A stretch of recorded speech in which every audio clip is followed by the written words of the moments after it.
Welcome to mentor nation. And आज मैं लेकर आई हूँ आपके लिए एक ऐसा टॉपिक जिससे आपको बहुत हेल्प हो जाएगी आने वाले डेज को सॉर्ट करने के लिए, ठीक है। क्योंकि अगर आप सीजीएल मेंस के लिए एस्पायर कर रहे हैं तो ये वीडियो आपके लिए एक बहुत ही हेल्पफुल सोर्स रहेगा, ठीक है। We know the current year that is going on is 2025, जहाँ पे हमारा एसएससी सीजीएल का टीयर 1 ऑलरेडी कंडक्ट हो चुका है।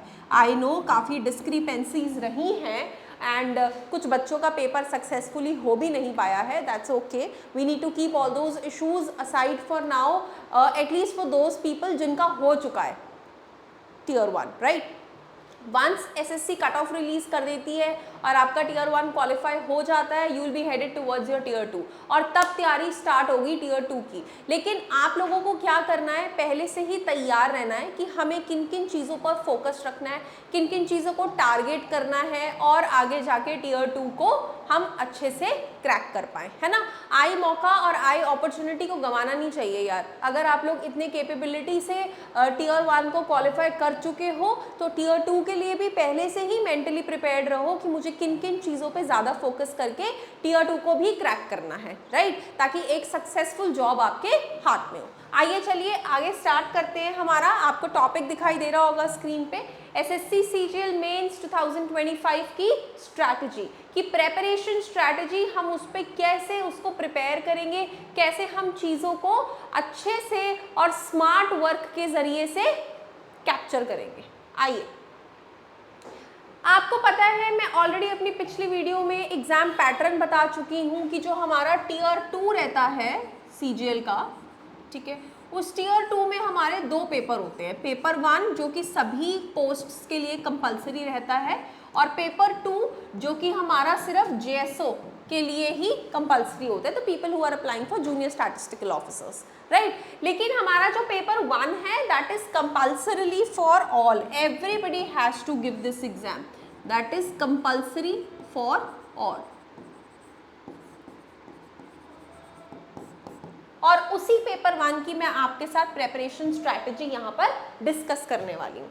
चलिए देखिए, अगर आपने ऑलरेडी टीयर 1 दे दिया है तो आपको मालूम है कि कौन कौन से सब्जेक्ट्स उसमें ज़्यादा आते हैं और किस किस चीज़ पे हमारा ज़्यादा फोकस रहता है, मार्क्स डिस्ट्रीब्यूशन स्कीम्स वगैरह सब मैंने ऑलरेडी एग्जाम जो हमारा पैटर्न था उस वीडियो में मैं ऑलरेडी आपको बता चुकी हूँ, ठीक है। लेकिन स्टिल मैं अब यहाँ पे आपको बताऊँगी कि उन्हीं टॉपिक्स में से किन किन चीज़ों पर ज़्यादा फोकस करना है, right. Can you see here, session 1 की मैं बात कर रही हूँ। ये सेशन 1 किस में है? The session 1 is in paper 1।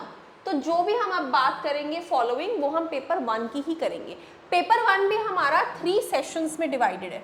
This paper 1 is divided into 3 sessions। 2 sessions आपके सामने लिखे हैं, ठीक है, okay. This is only about first session. First session में आपका क्या रहता है? फर्स्ट सेशन में आपका रहता है सेक्शन 1 एंड सेक्शन 2, जिसमें आपका आएगा कॉन्ट्स, जिसमें आपका आएगा रीजनिंग, जिसमें आपका आएगा इंग्लिश एंड आपका जनरल अवेयरनेस, ठीक है। ये आपका पार्ट रहेगा फर्स्ट सेशन में। This is in your first session. Second session जो होगा उसमें आपका होगा कंप्यूटर नॉलेज टेस्ट, ठीक है। ये भी मैंने आपको एग्जाम पैटर्न की वीडियो में बताया था, फाइन।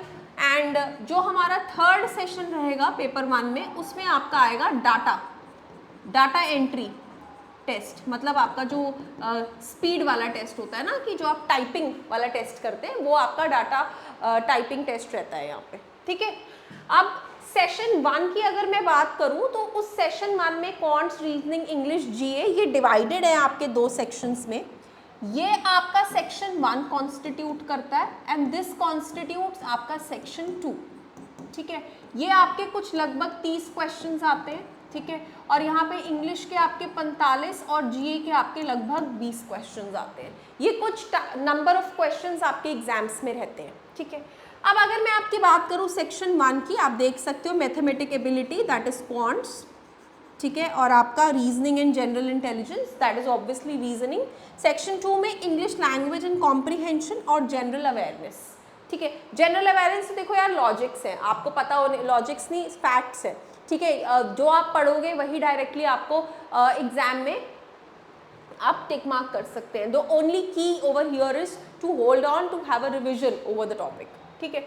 अब मैं बात करती हूँ सेक्शन 1 की, जिसमें हमारा मेन टॉपिक है हमारा क्वांट्स एंड रीजनिंग। अब क्वांट्स एंड रीजनिंग पे मास्टर कैसे करना है, ठीक है। हमें ये तो पता है कि हमें इसके लिए प्रिपेयर करना है, लेकिन प्रिपेयर करते वक्त किन किन चीज़ों का ज़्यादा ध्यान रखना है। देखिए, अब मैथमेटिक्स ट्रिक्स आपको फॉलो करनी बहुत ज़रूरी है, ठीक है। एक ही क्वेश्चन को करने के 2 या 3 तरीके हो सकते हैं। आप सब जानते हैं मैथ्स एक सब्जेक्ट है जिसमें आप एक चीज़ को 2-3 बारी 2-3 मेथड से कर सकते हैं, है ना। लेकिन यार आपका एजेंडा है उसको कम से कम टाइम में सॉल्व करना, ठीक है। आपको पेपर में क्या बचाना है, टाइम, क्योंकि आपके पास टाइम की ही पेपर में कमी है। आप सोचिए, आपको पूरा सेक्शन 1 सॉल्व करने के लिए सिर्फ 1 घंटा मिलेगा और उसके बाद तो सेक्शन 1 गायब हो जाएगा। आपका कंप्यूटर बेस्ड टेस्ट रहता है, ठीक है ना। तो आपको 1 घंटे में सारे क्वेश्चंस कैसे निकालने हैं वो भी सही, क्योंकि यार नेगेटिव मार्किंग भी है, ठीक है ना। तो मैथमेटिक्स की आप ट्रिक्स जानिए। हमारा channel Ayush sir is posting daily tricks, ठीक है। अगर आप हमारे शॉर्ट्स पे विजिट करेंगे आपको खूब सारी रैंडम ट्रिक्स दिखाई देंगी डिफरेंट क्वेश्चंस की। गाइस जाइए, एक ऐसा सोर्स पकड़िए, उसे फॉलो कीजिए, आपका वो ट्रिक्स से ही क्वेश्चंस निकालने का जो मीडियम है वो बहुत जल्दी सॉल्व होगा, ओके। देन मेंटल सॉल्विंग जैसे कुछ क्वेश्चंस ऐसे होते हैं यार जो आपके दिमाग में ही हो जाने चाहिए ताकि आपका टाइम बचे और आपको चारों ऑप्शंस में से देख के समझ आ जाना चाहिए कि ये मुझे एलिमिनेट कर देने और इन दोनों में से मेरा दिमाग इसको चूज कर रहा है, because I am applying that trick over here in my mind. उससे क्या है, आपका वक्त बचता है, आप एफिशिएंटली जल्दी क्वेश्चन को सॉल्व कर पाते हैं। ये मेंटल सॉल्विंग एबिलिटी भी सर आपको सिखाते हैं, ठीक है। बट गाइस फॉलो आपको ही करना पड़ेगा और ध्यान से पढ़ना भी आपको ही पड़ेगा। हम सिर्फ आपको सोर्सेज प्रोवाइड कर सकते हैं, ठीक है। Then statement based reasoning questions, paper में क्वेश्चंस आते हैं यार। रीजनिंग में चैलेंज यही आता है कि बड़ी बड़ी स्टेटमेंट्स लिखी होती हैं, इतना आपके पास वक्त नहीं होता, बच्चा फंबल कर जाता है और वो गलती हो जाती है या फिर वो छोड़ आता है, ठीक है। उन्हीं चीज़ों पे कंट्रोल रखो यार, उन्हीं चीज़ों को मास्टर करो। कोई एक सोर्स पकड़ो रीजनिंग का, देखो कि कैसे ये स्टेटमेंट बेस्ड क्वेश्चंस को पेपर में आसानी से कम वक्त में सॉल्व किया जाता है। तो ज़्यादा ध्यान दीजिए यार स्टेटमेंट बेस्ड रीजनिंग क्वेश्चन में, क्योंकि ये आपका टाइम भी गवाते हैं और आपको पेपर में कंफ्यूज करते हैं, इतनी आपकी एफिशिएंसी डाउन कर देते हैं कि आप आते हुए क्वेश्चंस भी गलत कराते हैं, ठीक है ना। तो इस चीज़ पे ध्यान रखना बहुत ज़रूरी है। Then next, you really require more and more practice. वो तो है ही है यार, अगर आप प्रैक्टिस ही नहीं करोगे तो then there is no need, मतलब कुछ फर्क ही नहीं पड़ता चीज़ें करने का, ठीक है ना। And then you have PYQs, that's your past year questions जो आप करते हो। There are various sources available, even हम अपने चैनल पे PYQ सॉल्व कराते हैं in relation to each of your exam. तो PYQs तो आपको कहीं से भी मिलेंगे यार, कोई भी चैनल या कोई भी सोर्स पकड़िए और PYQs फॉलो कीजिए, ठीक है।